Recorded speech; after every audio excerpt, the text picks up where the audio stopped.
after some residents blockaded roads, preventing residents from casting their votes at the local polling station. The community is apparently protesting, saying that they have been without electricity for more than 6 months. And residents say if electricity is not restored in the area, voting will not go ahead in today's municipal by-elections. I want to get the very latest now and bring in the IEC Gauteng Provincial Electoral Officer, Thabo Masemola. Thabo, thank you very much indeed for your time. Good day, Blaine, and good day to your viewers. Thank you for taking the opportunity. I want to get a sense of what we're dealing with here in Soweto. What sort of reports are you getting with regards to the situation on the ground? As you'll recall, the province of Gauteng has 14 ward vacancies. In the city of Joburg, we have 5 ward vacancies. Today, our team was on the ground around 5 a.m. this morning, en route to open 2 voting stations around Naledi, at Atamelang Primary School and at Naledi Methodist Church.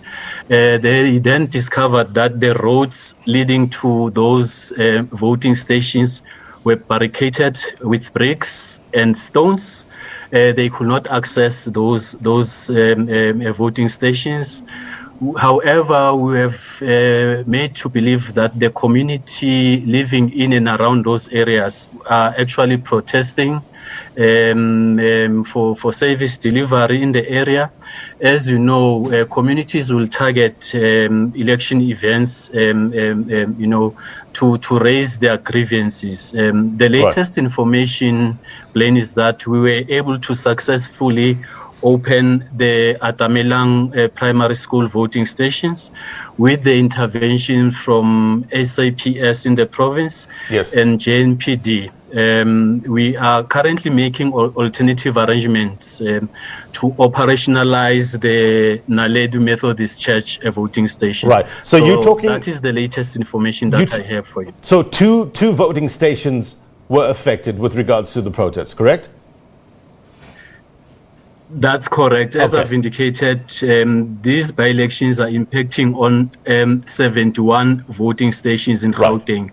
So out of 71, those 2 voting stations are the ones that were impacted by the service delivery protest in and around Naledi. As I've said, we were able to successfully... Are you getting reports that voting is taking place? Voting is taking place currently?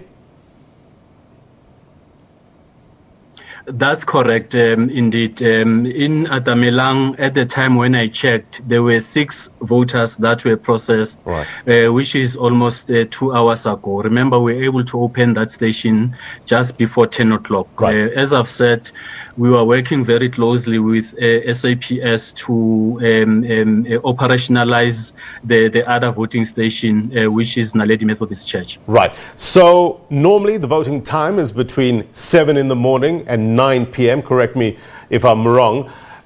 If needs be, will voting times be extended tonight? That's correct. The voting hours are prescribed in terms of the law, and those hours are 7 a.m. and 2100 p.m. This matter is receiving the attention of the Chief Electoral Officer as well as the commissioners. At an appropriate time, then they will determine whether there is a need to extend voting hours at those 2 affected voting stations. How many voters are on the voters' roll in those 2 voting stations, do you know? I will have to check that information for you. But as you know, the voters' roll of Gauteng incubates the highest numbers of registered voters. And I will confirm that information for you. All right, we do appreciate it. Just before I let you go, I know I'm running fast out of time. Are you getting any other reports from any other areas with regards to any challenges being experienced at voting stations? Not at all. In all other, as I've said, 69 voting stations, the process is unfolding extremely well. There are no major incidences that have been reported so far, and we expect that will be the situation going forward. Just to confirm the question that you've asked me, that Ward 130 has about 13,449 registered voters. All right. And when you look at Atalmelang Primary School, it has 1,751 voters.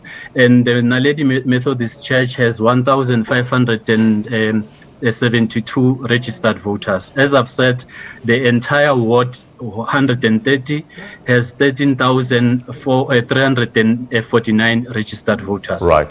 Appreciate the update, sir, Mr. Masemola. We will no doubt keep in touch with you with regards to any further developments there. Thank you very much indeed for your time.